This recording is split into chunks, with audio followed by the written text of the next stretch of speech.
252. Okay, for all the news and reviews and pop culture that's right to type, 252 top stories. All right, first story this week. Hart. Fan Bing Bing, Bling bling! who played Blink in X-Men Days of Future Past, has vanished, leaving plenty of questions behind, including what happens to her projects already in development. Fan, who is embroiled in an alleged tax evasion scandal in China, vanished from social media and has not been seen in public since a visit to a children's hospital in early July. Yes. I smell shenanigans. Well, I know. I mean, she's a very, very popular actress in China. Yeah. And JB and I were talking about this before the show started. The Chinese government does not play around. Nah, hell no. So they're like, hey, she hasn't been on social media. They haven't seen her in a while. Yeah. And it's like, well, she could be gone. We're serving time. Well, Yeah. It's not like they're What forthcoming. was with that? news. Broken Down Palace? You know, they just broke down Palace. broke down Palace. Yeah, that was about two white women that. Well, but there was a lot of Yeah, Asian yeah. women in that. Well, in other news, the first Captain Marvel trailer pummels you with 90s nostalgia, and that's right up our alley. I like being pummeled in my alley. From the Blockbuster video store that Carol Danvers / Captain Marvel crashes into in the trailer's opening shot. Remember when you used to work at Blockbuster Video? Yeah, I can't. Then forget. there's the pager, and there's the shot of the Los Angeles bus terminal of yesteryear, and the not quite visible, but we know it's there, 9-inch nails T-shirt that Danvers wears. Yeah, who didn't have one So of those? there's many 90s signifiers that are crammed into the not quite 2-minute trailer. Yeah. I probably saw the trailer probably like 3 times. To Oh, be yeah. honest with you. And you know what? People on social media are going crazy because Samuel Jackson had twice as many words in it than Captain Marvel. Haven't seen the trailer yet, but looking forward to the movie. Oh, I hope so. And again, you know what? They've been using, I remember, what was it, Civil War, where they first kind of showed the de-aging process Oh yeah. on Robert Downey Jr., and then Right. they did it again in Ant-Man Yes. Yeah. when they Yes, showed the did. younger Michael Hank Douglas. Pym, yeah. And And they but- did it again. But showing Sam back in 90s Sam? yeah. That's Yeah. That's what was He it? look- Come he- to America. Yeah. But he Oh, no, looked that's better. no, Is that even earlier? Yeah, it's earlier. It's later. Yeah. 90s Sam is more Pulp Fiction, Samuel L. Jackson. He looks younger in that than he ever did in his life. Yeah. Wow. He actually had the horseshoe at that time. That's when they should have Sam with the horseshoe. Oh boy. All right. Julie Chen is stepping down from the talk on CBS one night after her husband, Les Moonves, left the CBS corporation under What are you under doing? pressure. I'm checking to see if my shadow is there. We're gonna have a long winter.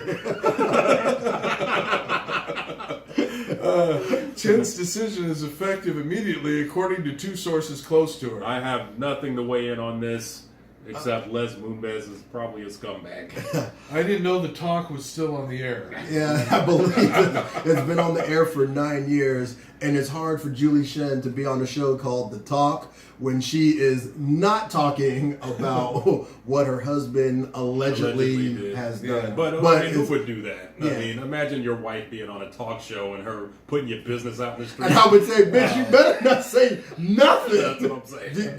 Hey, the show's a wrap.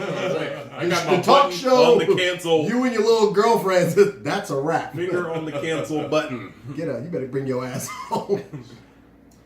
This week's review, The Predator. Ooh, Ice Cube. It's not that one, and it's not the one from 1987, but The Predator, from the outer reaches of space to the small town streets of suburbia. The hunt comes home. The universe's most lethal hunters are stronger, smarter, and deadlier than ever before, Yeah. having genetically upgraded themselves with DNA from other species, Yeah. because that's what they've been doing all this time when they've been hunting. Yeah, but you didn't know that. Yeah. Because I definitely didn't. When a boy accidentally triggers their return to Earth, only a ragtag crew of ex-soldiers. Where have I heard that before? Every 2020 campaign we've ever ran started with a ragtag crew of ex-soldiers, and an evolutionary biologist can prevent the end of the human race. I'm just happy Now, to see McCrinkleberry in this movie. I would. I know.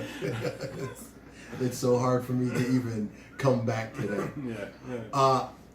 I sat through this movie, and I'm first and foremost, I took my boys. Oh, good. And is this their first indoctrination into the Predator As far as franchise? I know, it was their first indoctrination into the Predator. What I didn't know that the movie was rated R when I got there. But you found out when you started. Actually, when I got it, I bought tickets because the girl even looked at me and she was like, I was like, yeah, I'm at 3 for the Predator. And she was like, how old are they? And I was like, mind your fucking business. But then when we were in there, I mean, there's a lot of gore. The gore is up. They probably They creatively used the F word on several occasions. I thought it was a romantic comedy. It was, I'm going to have to say, if you really, really enjoyed the first Predator, you will not get your money's worth watching this movie. Oh. However, if you are a fan, like you saw the first Predator, you might have saw Predator 2, I did. and then you didn't see the rest of the Predator movies, I did. and now you're coming back to Predator. That's me. It's not that bad I've of a seen run. them all. I'm Okay. going to check this It's out. not that bad of a run. My first introduction to the Predator was when I was an altar boy. Robbie D, what do you recommend this week? Ralphie D recommends this week The Adventures of Ford Fairlane. Ay, Dios mío. To Really? the Los Angeles elite, Ford Fairlane, played by Andrew Dice Clay, is known as Mr. Rock and Roll Detective. This loudmouth ladies' man serves an exclusive rock star clientele who depend on his keen eye and smug discretion. So when a heavy metal musician dies mid-concert, Fairlane is on the case before the lights come up. But things turn shocking when radio personality played brilliantly by the Gilbert Affleck Gottfried, ex-Affleck Duck. Radio personality Johnny Crunch hires Fairlane to find a missing groupie mere hours before he is electrocuted live on air. Spoiler alert. Spoiler.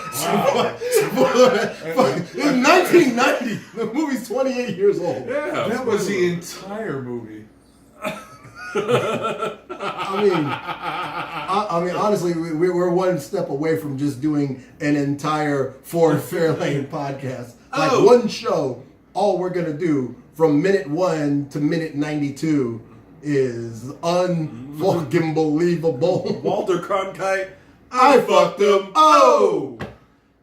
I'm Ralphie D, and that's news to me. I'm Cool Water Kurt. That's my story, and I'm sticking to it. I'm JB. Check out my man AM on Comics Most Wanted. Like him, subscribe him, follow him. And this is 252 News and Reviews, where you hear it first. You didn't do the first point. You didn't do the first I'm one. never doing the first point. 252.